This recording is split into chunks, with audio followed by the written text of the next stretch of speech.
tout change, tout évolue, sauf celui qui se reconnaît. D'un chef politique de son parti, dans une démocratie pluraliste, le peuple attend un aggiornamento et une autocritique interpartisane après un échec électoral et non pas le défaussement, l'accusation de l'adversaire politique, la désignation de bouc émissaire et la victimisation.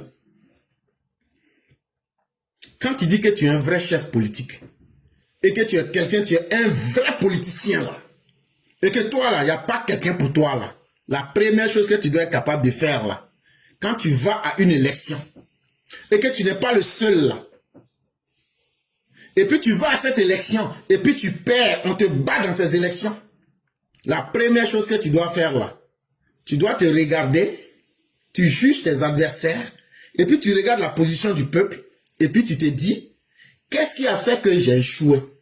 Qu'est-ce qui a fait que j'ai perdu lamentablement les élections en 2010? Quand tu arrives à faire cette autocritique, ça te permettra d'arriver à un résultat qu'on appelle un aggiornamento. Ça veut dire une mise à jour de ta pensée, de ta manière de voir les choses. Mais quand tu es un faux politicien, quand tu es un vaurien, incapable de se critiquer et même de se remettre en cause, qu'est-ce que tu fais? Tu t'affaisses sur toi-même comme un vieux WC qui s'abîme sur lui-même et tu commences à accuser. C'est l'autre là, Draman, c'est Draman qui fait, c'est Draman qui est mauvais, c'est Draman qui a fait rébellion, c'est Draman qui a fait que j'ai perdu, c'est Draman qui fait que j'ai divorcé de ma première femme, c'est Draman qui fait qu'aujourd'hui là je suis devenu vieux, c'est Draman qui est la cause de mes multiples maladies, c'est Draman qui fait que j'ai tout ça. Et tu désignes un bouc émissaire. Le bouc émissaire, je vous ai déjà expliqué dans la religion juive, à la fin de chaque année, il y a un rituel qu'ils font. On appelle ça le rituel à Baal al-Zebouv. Ça veut dire, on prend 2 boucs. Maintenant, on sacrifie un bouc à Dieu, Jéhovah. Le deuxième bouc, là, on le prend, on va le déposer dans le désert, dans un endroit montagneux et chaotique. Et le bouc, là, il va rester là-bas. Mais avant de le libérer, là, toute la communauté prie et on transfère nos mauvaises pensées, tous les péchés qu'on a fait là, on prie pour transférer ça dans le bouc là et puis on le laisse partir. Donc lui, il est maintenant l'émissaire entre les hommes et le seigneur des mouches, Baal al-Zevouv, le seigneur des mouches. Ça veut dire l'entité néfaste qui accumule tout le côté sombre de l'humanité, tous les péchés de l'humanité. Donc au lieu de chercher à désigner un bouc émissaire pour se victimiser, le vieux WC pourri qui s'est effondré sur lui-même cherche à trouver des personnes qu'il va accuser. Comme si être victime est un objet de gloire. Comme si vouloir désigner les autres comme les causes de son malheur va résoudre ses problèmes. Alors que c'est lui-même qui est son propre problème. Comme on le dit, il est son propre sorcier. Jusque là, est-ce que j'ai dit non de quelqu'un? Donc là, qui se sent mauvais va se moucher. La légitimité démocratique n'en revient sûrement pas aux acteurs politiques égocentriques, irresponsables, préoccupés de servir leurs besoins étriqués de pouvoir, de régler des comptes. À ce titre, durant des décennies, après un échec électoral, au lieu de se redéfinir programmatiquement pour tenter de reconquérir le pouvoir, de servir la nation et le peuple, de se dépasser à cette fin, de représenter les catégories sociales du peuple, de répondre à leurs demandes par des solutions programmatiques et sociétales efficientes et pertinentes. Quand on est sur la scène politique et que ton idéologie politique là, ça ne fait plus recette, on ne va pas dans les quartiers pour blaguer les petits jeunes qui ont à peine entre 14 et 20 ans pour dire vous êtes mes copains, venez, on va aller prendre un pot ensemble et puis maintenant devenir ce qu'on appelle un vieux voyou dans la cité. Quand on est un vieux, l'âge de vieillesse là, c'est un symbole de la sagesse pour toute personne qui ne regrette pas d'avoir vécu Et pour toute personne qui ne veut pas que la vie elle-même déteste de lui avoir donné l'occasion là. Quand tu as suffisamment vécu sur cette terre, tu dois être capable de faire ton bilan. Mais quand tu es encore dans la politique, c'est-à-dire la politique, je la définis simplement, c'est la capacité de créer le maximum de bonheur possible. Est-ce que toi, quand tu te regardes, au moment où tu as dirigé là, entre 2000 et 2011 là, est-ce que combien de bonheur tu as créé pour les Ivoiriens?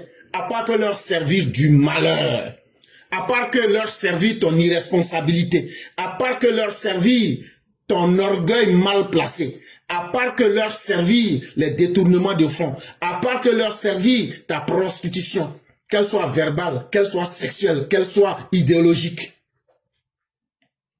Quand tu as offert plusieurs décennies d'échecs aux Ivoiriens et qu'en 2010, ils vont aller te battre dans les élections, toi qui es au pouvoir, ton opposant te bat à plate couture devant tout le monde et que tu t'accroches à ce pouvoir-là, ça veut dire que tu n'avais plus les capacités intellectuelles d'avoir un programme.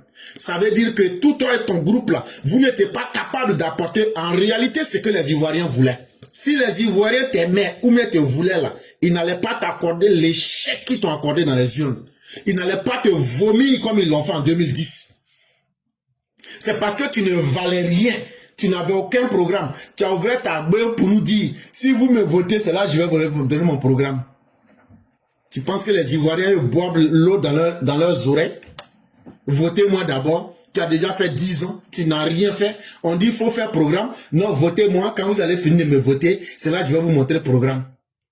Tout ça là pour cacher que tu ne vaux rien, pour cacher que tu n'as aucun programme à part le bavardage. Quand on vient, quand on est un vrai dirigeant là, le vrai dirigeant c'est celui qui sait se dépasser. C'est celui qui sait réellement servir le peuple. Et c'est celui qui sait être capable de dire au peuple, jugez-moi. À travers ce que j'ai fait comme action là, jugez-moi. Et j'ai représenté toutes les catégories de la société, du plus petit au plus grand, du plus grand au plus petit, du sommet à la base. J'ai représenté au mieux de mes capacités chacun des intérêts des catégories de la société, quel que soit le boulot que vous faites, quelle que soit votre religion, quelle que soit votre région, quel que soit ce que vous faites. Est-ce que vous n'avez pas vu ce dont je suis capable de faire? Quand tu arrives à répondre à ces demandes avec des solutions pragmatiques à travers un programme, c'est là qu'on dit donc que tu es un leader politique efficace, un leader politique pertinent. Si tu n'es pas, comme je viens de le dire là, tu es un leader politique impertinent, inefficient, vaurien, médiocre. Ça là, quand on va te dire ça, ça te fait mal, ça pique tes partisans. Mais ça là, on va te dire ça. Là, il faut le laisser comme ça. Quand on parle de lui là, pourquoi Dieu parle de Satan dans la Bible et le Coran? Parce que si tu arrêtes de parler de lui, le silence là, c'est ce qui va lui permettre d'avoir du temps. Moi, je ne vais pas permettre à monsieur Satan de prospérer dans la politique ivoirienne.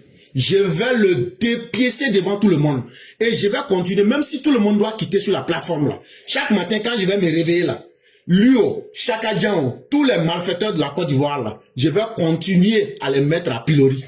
Je ne me fatigue pas. Donc là, si vous êtes fatigué de me suivre là, vous partez. Mais moi, je ne vais pas arrêter. Parce que les démons qui sont en Côte d'Ivoire là, tant qu'on ne va pas les mettre au grand jour comme des sorciers, et puis là, on va maintenant les désenvoûter là, ils ne vont pas comprendre. Donc là, c'est que moi j'ai dit là, je vais continuer aujourd'hui, je vais continuer demain, parce que je sais que ça fait très mal. Parce que après, quand je vois vos commentaires là, je suis très heureux. Et j'ai dit, je n'ai pas perdu mon temps. Je vais continuer à montrer aux Ivoiriens c'est quoi un vrai dirigeant et c'est quoi un faux dirigeant. Comme ça, là, personne ne pourra dire qu'on les a trompés un jour. Et des gens comme ces faux dirigeants, là, chaque fois que vous allez les voir venir, là, dites-leur, on a vu papa et maman de ça avant toi ici. On a vu ça entre 2000 et 2011. Toi, là, tu es son élève, tu ne peux rien nous apporter ici. La légitimité démocratique et le crédit politique en reviennent aux acteurs politiques qui sont l'exact contraire de ce profil autocratique.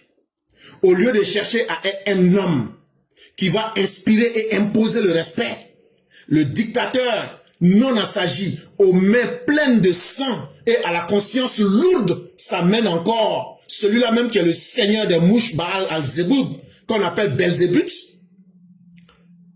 Le camarade d'école de Baphomet. C'est lui qui veut venir aujourd'hui.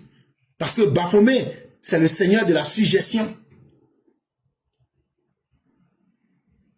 C'est l'entité démoniaque de la suggestion.